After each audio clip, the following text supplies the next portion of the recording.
Okay, very welcome to those who have joined us this evening, both in person and online, to listen to Professor Arathi Sriprakash talk, Reparative Futures of Education. I am Anna Chayanu, and I'm Professor of Education in the department, the current head of the Center for Identities and Social Justice, which is hosting tonight's event. Some practical issues. We are recording the event. Please turn off the camera if you do not like to be seen. Only the talk will be recorded, not the conversation afterwards. We will upload the recording on the CSJ website. If you do have questions, please put them in the chat. We will respond to as many questions as possible within the time available. So that's the housekeeping done. Let's move on to the event. Well, I'm delighted to introduce Arathi Sriprakash, who is Professor of Education at the University of Bristol. As a sociologist of education, her work focuses on the racial politics of knowledge, particularly in the field of education and international development. She has examined the politics of educational reform in the Indian and Australian contexts, as well as the global governance of childhood and the family. And in the process, she questioned the science of education in international development, as well as the active erasures of racism and coloniality in the field of education.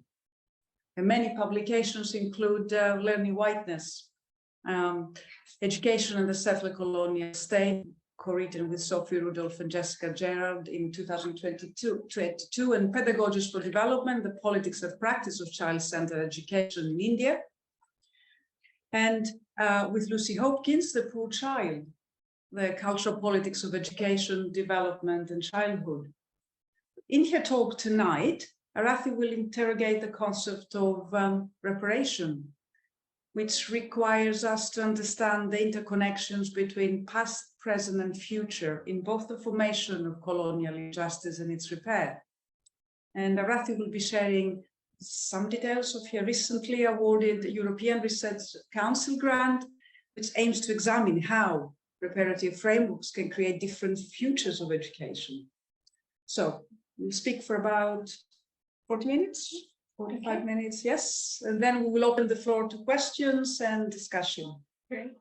Thank you. Thanks, Anna, and colleagues at Goldsmiths for inviting me. It's actually the first time I visited Goldsmiths, so it's been really lovely to be here today. And thank you for those who have come in person and those who are joining online. I hope you can hear me okay.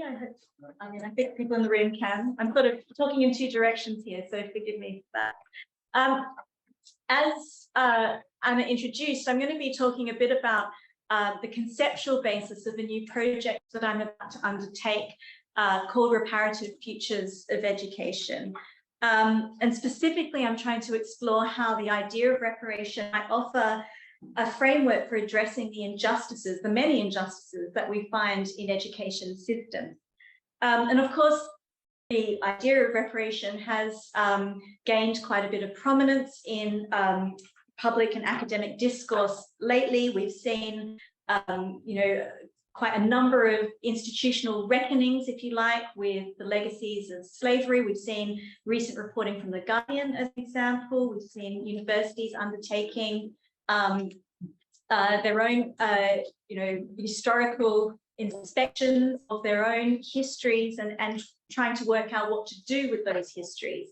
I myself am advising UCL on their reparative process following their inquiry into the legacies of eugenics at their institution. So there is, I think, growing interest in the idea of reparative justice and specifically reparations and its application in education that I'm hoping this project will connect with. As Anna mentioned, I'm drawn to this idea of reparation because it requires us to understand the interconnections between past, present, and future, both in the formation of injustice, but also in terms of repair.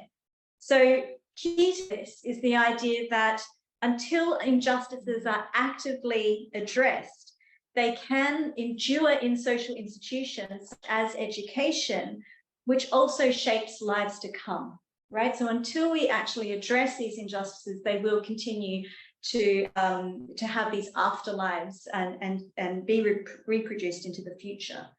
So the real question that I bring to this, thinking about for this project is how reparative frameworks create different kinds of futures for education. And this is what I'm thinking about under this umbrella term of reparative futures of education.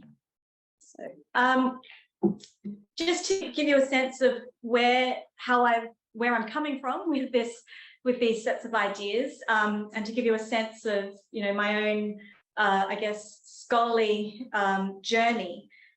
I'm a sociologist of education. I was trained in the early years of my career in what was called the so-called new sociology of education. So many of you will be familiar with this. Thinkers such as Basil Bernstein, Pierre Bourdieu, who we may be familiar with.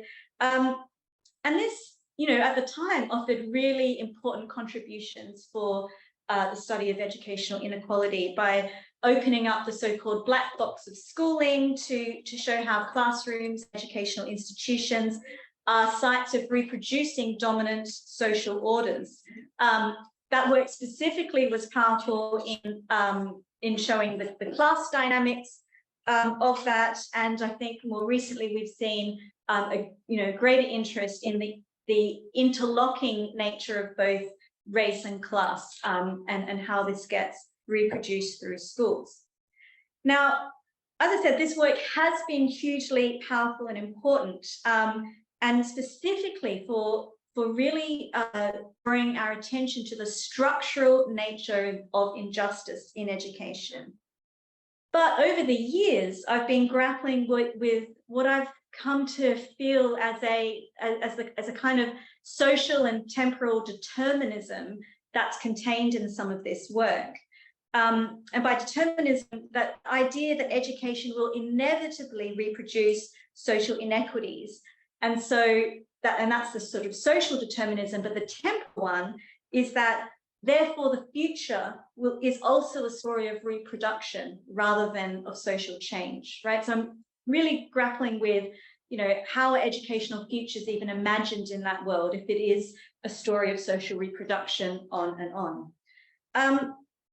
It wasn't until I began to work much more squarely in the field of racial justice in education in the last decade that I was able to see how the rich theorizing of social movement theory, indigenous knowledges, and Black thought offers a really steadfast critique of structural injustice, whilst also at the same time having a very clear-eyed view on how we might create a different kind of society and a different kind of future.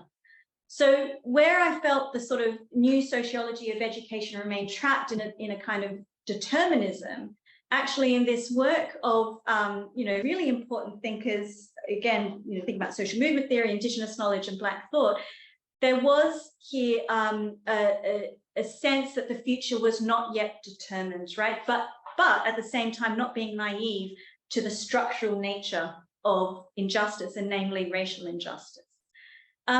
On this slide, I've put two publications that I've been involved in, which you might be interested in looking up, because it does move across some of that really important theory from those fields. The one on the left is a special issue called Black Lives Matter and Global Struggles for Racial Justice in Education. And it's a collection, edited collection with a really large group of wonderful thinkers from across the world. It was co-edited with Crystal Strong, Sharon Walker, Daron Wallace, and others. And the articles that are contained within it report on work being done in South Africa, Liberia, Brazil, the US, Australia, amongst others. And so what it's trying to do is show how the movement for Black lives offered a set of theoretical resources and movement inspiration that actually touched all corners of the globe. And so in that, we start to see the kind of transnational impact of these racial justice movements. And the second image is of the book that Anna mentioned, Learning Whiteness, Education and the Settler Colonial State. And that book was really trying to grapple with questions of racial justice in the Australian context while centering the importance of Indigenous sovereignty in that framework. And again, it really builds out from really important work done by Indigenous scholars, namely Eileen Morton Robinson, who writes about ideas of the white possessive and Indigenous sovereignty, and to show us that there was a different kind of future that we can imagine. So whilst it was absolutely, critical about structural inequalities, it wasn't kind of naive to them, it didn't diminish them.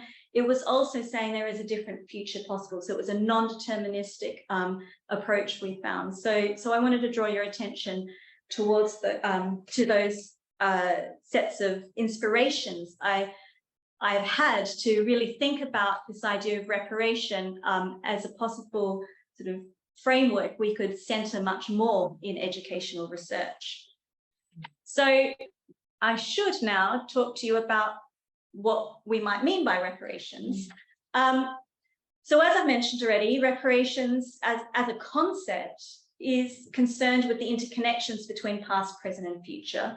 And in fact, in a recent book, Olufemi Otaiwo, it's the book on the bottom right-hand corner there, Reconsidering Reparations, he writes about reparations as a future-making and action-oriented approach.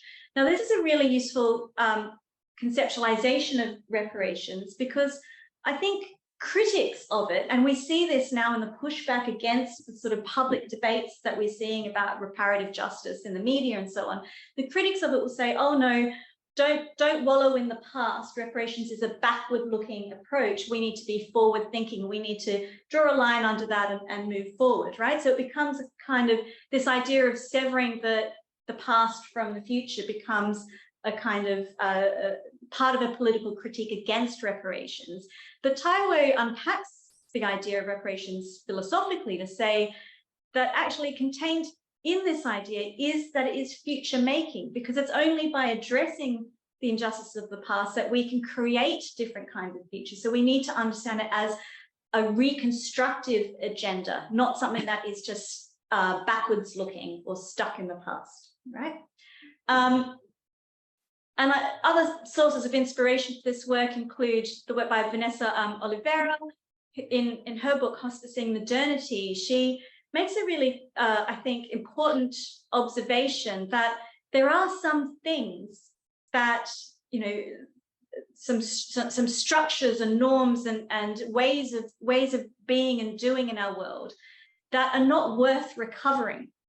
And she talks about this idea of modernity needing to be hospiced, right? To let go, to let die. And I think this is important when conceptualizing reparations, because people will sometimes think reparations is simply an act of repair, as if there was something whole that we need to just fix up, right? Something good that we need to return to. But actually, the concept of reparations is not just about repairing an entity that we think might be broken, but creating something else. Okay, this is its reconstructive agenda, and in that act of recreating or constructing something new, that actually might involve letting things go, hospicing or the abolition of certain norms, practices, and institutions. And I think the idea of reparations is really powerful to think about in relation to education, because both, as Michelle Bishop, an Indigenous scholar in Australia, writes, both have intergenerational consequences. We think about, you know, as most of you will be education scholars, we know about how powerful education is for shaping not just lives today, but how those lives carry on, right, into the future. And I think the idea of reparations in connecting past, present, and future also allow us to think about what the, you know, intergenerational consequences might be of our politics, of our institutions, and our practices. So those are some of the kind of conceptual ideas that I've been working with. But it's also important to really ground this exploration, not just in the sort of ivory towers of academic debate. And I think I do want to acknowledge, you saw that the books that I drew on in that last slide. I think there has been somewhat of a reparative turn in the humanities and social sciences, absolutely in academic debate, but those have been inspired by, and I think they are always learning from, the reparation movements that have long existed on the ground, and specifically thinking about the movements around reparations to do with transatlantic slavery. We also see in Indigenous contexts reparation movements around land theft, dispossession, and exploitation. So we're specifically, when we're taking what, reparations for what, we're specifically locating historical state and colonial violence at the center of injustice, right? That we've been learning from and with these movements. When I say historical violence, that is not to suggest those histories are in the past or over. Actually, if we think about the contemporary structural injustices, we might understand these as the afterlives of and indeed enduring nature of that historical violence. So again, the past and present is not severed in this conceptualization. There is that connection. And for us as educators, we have to think about, well, what has the role of education institutions been in sustaining those historical formations, those structural injustices? And that's really, I suppose, where my thinking is landing. What are the implications of education institutions in not only reproducing those structural injustices as the sociologists of education have long asked us to look at, but also what might be the role of education institutions to repair and redress. So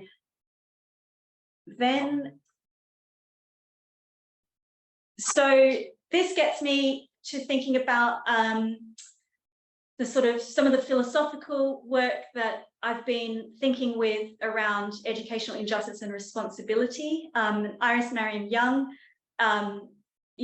names structural injustice, and if we think about this as applied to education, as a moral wrong, and really emphasizes that it's a moral wrong that occurs as a consequence of social, political, and economic processes. That is, it's not a natural state of the world.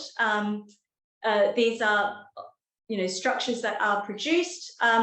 So a reparative lens then, thinking about it being concerned with recognizing education injustice as structural, it not only recognizes it as structural as the sociologists of education would do, but it does at the same time open up questions about our collective responsibility to address that moral wrong.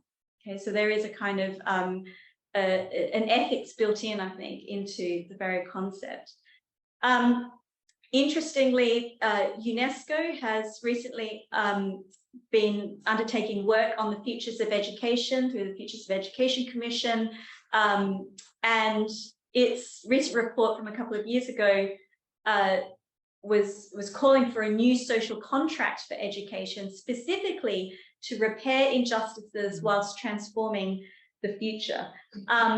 Interestingly, though, I looked through this report, and the idea of repair and reparation doesn't actually get mentioned anywhere further in the report.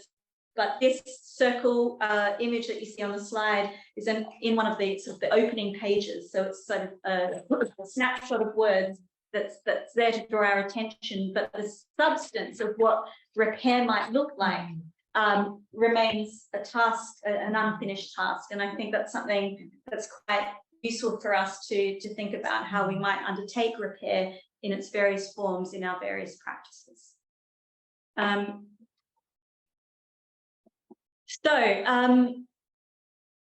What I wanted to talk to you briefly about in what follows is a framework that I've been thinking about for theorizing just futures of education using reparation as the kind of conceptual basis.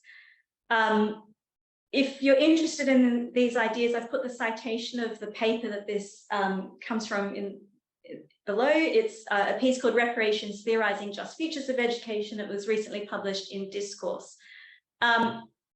So, you know, I guess the premise is, and this is obviously familiar for those of us working in education, yes, education has been a driver of violence, reproducing injustice across generations.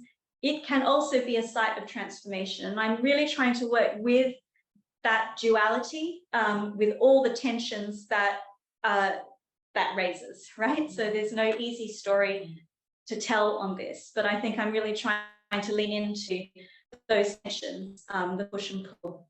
So the framework so far for thinking about reparations in education revolves around material reparations, epistemic reparations, and pedagogic reparations. But I suspect these are not the only ways of thinking about it. So I would love in the discussions to hear your thoughts, to hear where you think this doesn't fly, to hear what you would add, you know, what are the missing parts of this story? Because, you know, this is a project that I'm really just beginning, and I would really love to kind of, you know, expand my thinking in the process, even if that means letting go of some of my previous thinking as well. Okay, so let me talk through each in turn, starting with material reparations.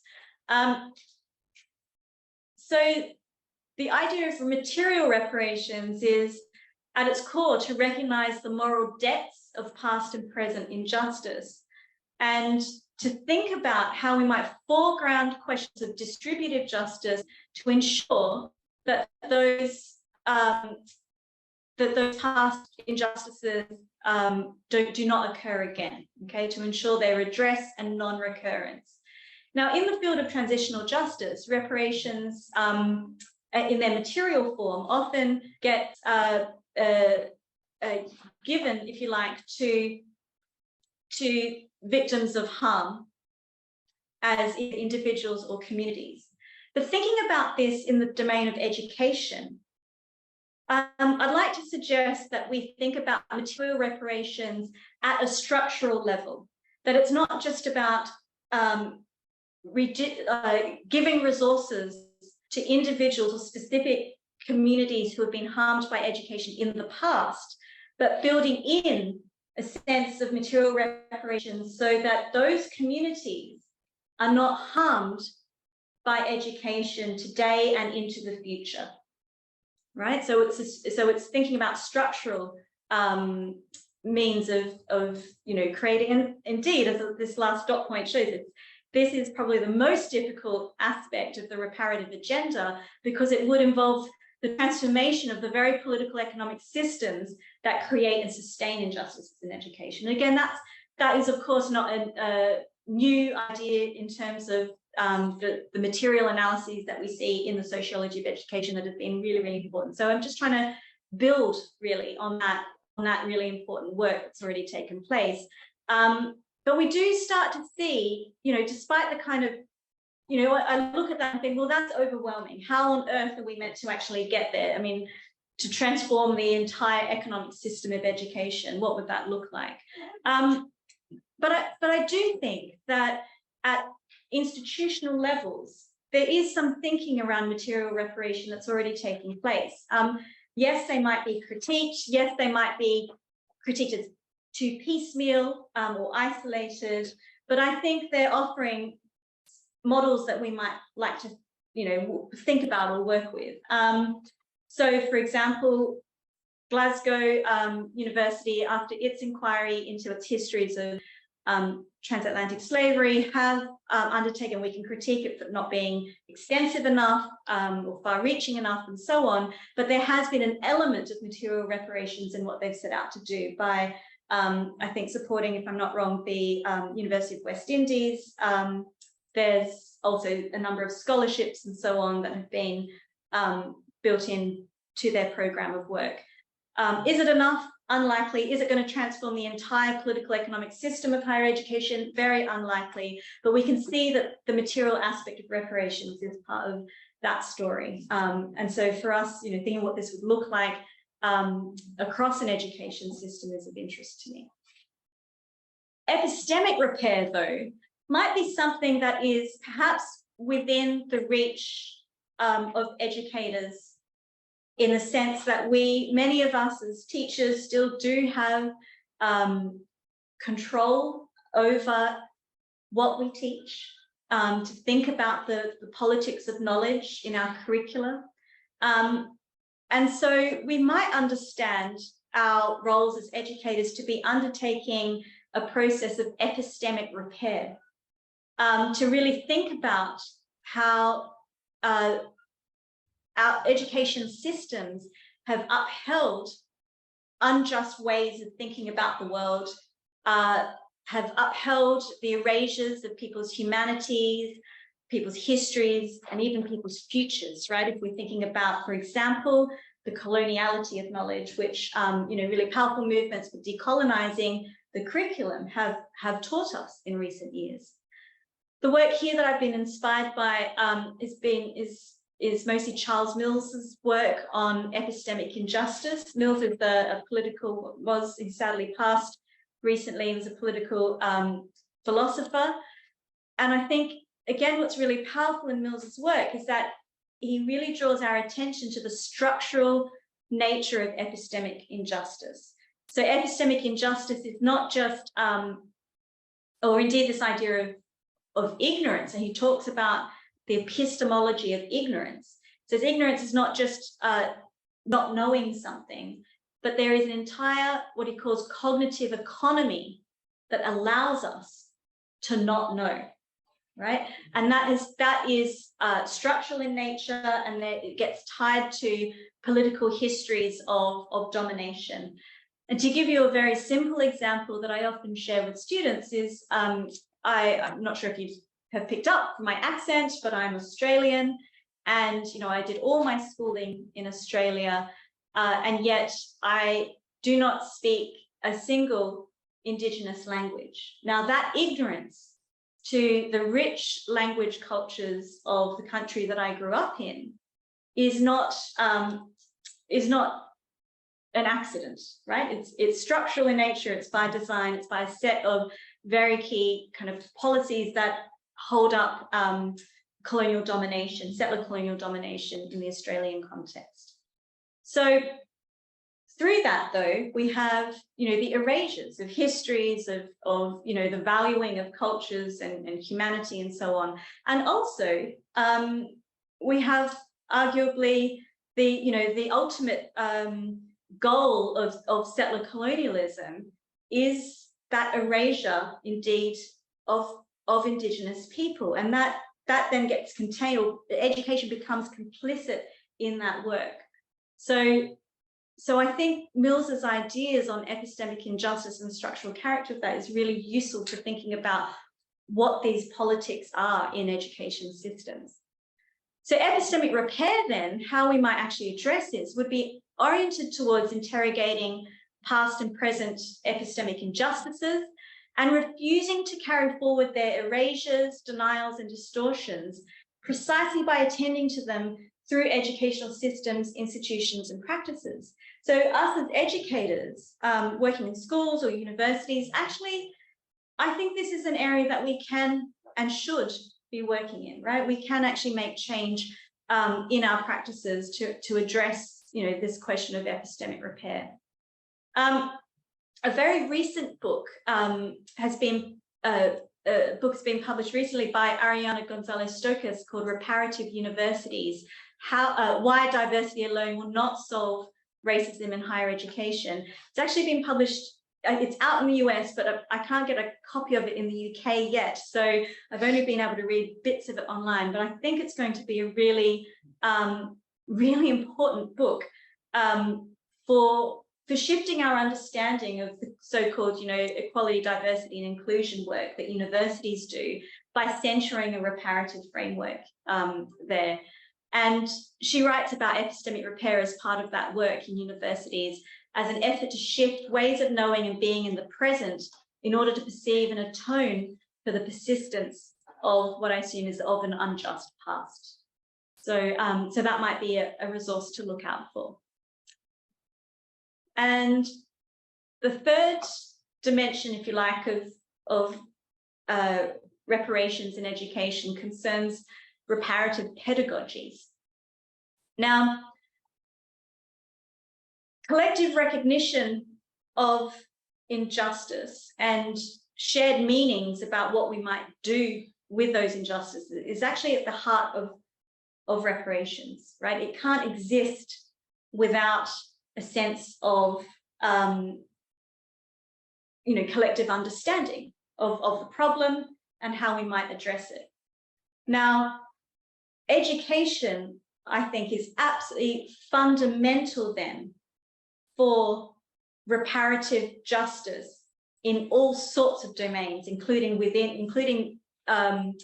repairing injustice within education, right? But even if we think about how there is this public reckoning, increased public reckoning with Britain's dark history, and including the institutions, our media institutions, the royal family is their legacies of slavery are being unpacked at the moment. Higher education institutions, we need to have that public debate and deliberation, but that ultimately for redress, there needs to be a shared understanding.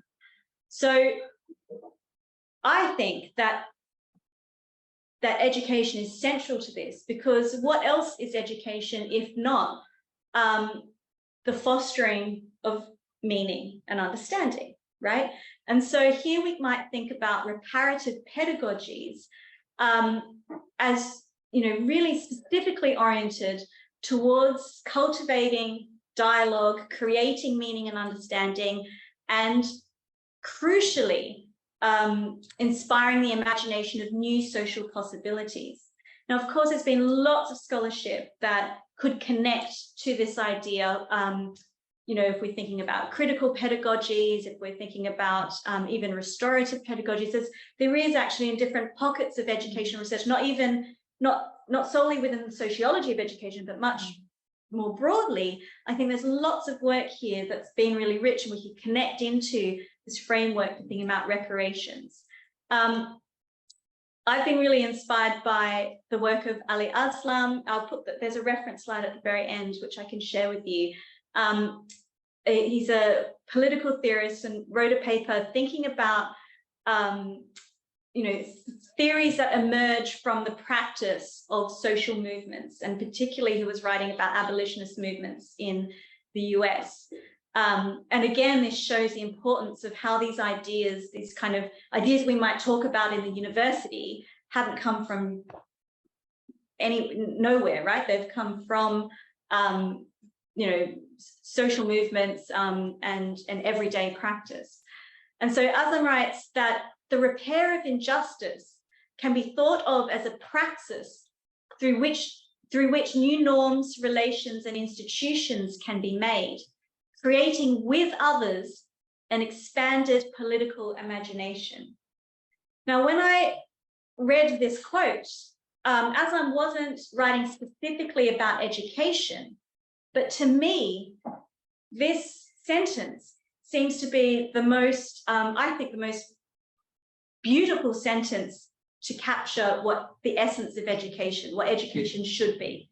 The repair of injustice as a praxis through which new norms, relations, and institutions can be made, creating with others an expanded political imagination. And so how might that sort of orientation guide our practice in the classroom? How do we create with others an expanded political imagination? How can we build in that kind of reparative orientation into our work? And that's really important, because of course, not everyone agrees, or not everyone sees things in the same light, right? So this is about building a shared understanding with people who will inevitably have very different starting points, right? So that I think this is difficult, because I think we don't have, there is no sort of template for what this pedagogic practice might look like. But I think these ideas of how to bring people along and also be open to change yourself is really an important part of a reparative pedagogy.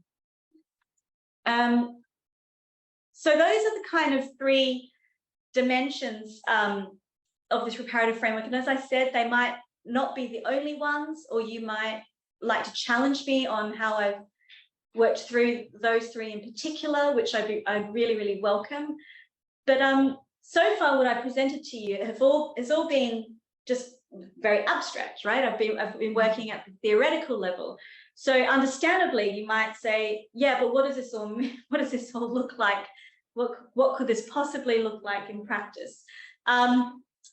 That's a question of this forthcoming project that I'm undertaking in Bristol's primary schools. I'm going to be looking at how we might work with frameworks of reparation to address the injustices, the structural injustices that exist in Bristol's primary school sector, focusing really on Bristol as a city to think about the geographic argument for reparation, but also looking historically to link, how thinking about past students' experiences, present student experiences, and those continuities and so on, life chat, that sort of work through oral histories, to think about the historic argument for reparations.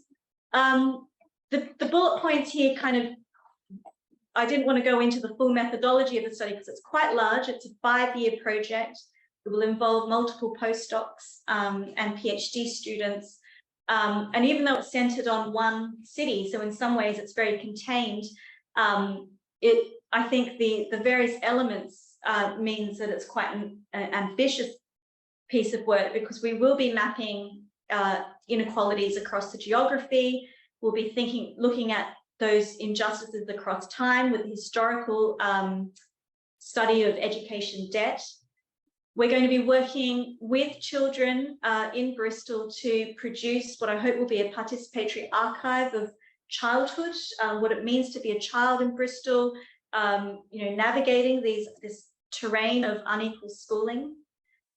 There will be ongoing philosophical work of what reparative justice might mean in this project, as well as that last dot point is the one that I think is most, scary, if you like, because I have to work out how to actually do this. And I would love your thoughts on this, is, experiments in reparative practice in terms of how do we bring differently positioned communities together to talk about that question of what we ought to do collectively to address the injustices of the education system. And so those would be sort of, if you like, workshops, facilitated workshops, bringing together students, community members, policymakers, teachers, head teachers, and so on. So the whole project is actually going to be based around 10 schools in Bristol, with that, deep ethnographic work, historical work, and so on. 10 schools that are both state and private, and I think it's really important to include both to understand, injustice relationally. Bristol's also a very interesting city to do this work because it's been described in various reports as a divided city. So contiguous neighborhoods, you see very starkly the economic injustice.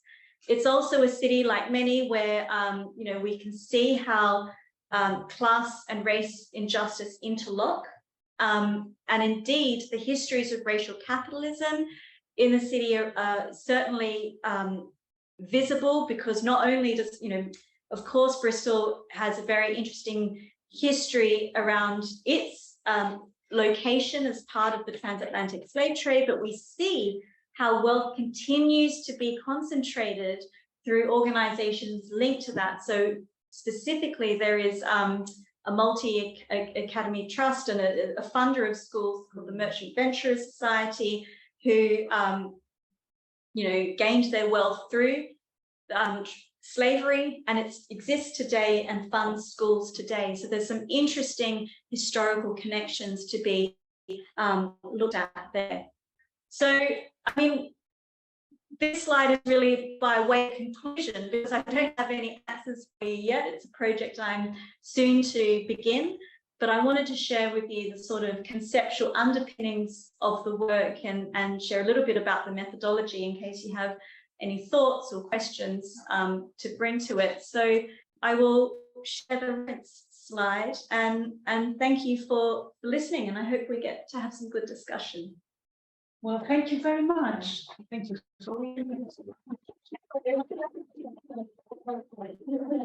That was fascinating, Arathi. Thank you so much for your talk.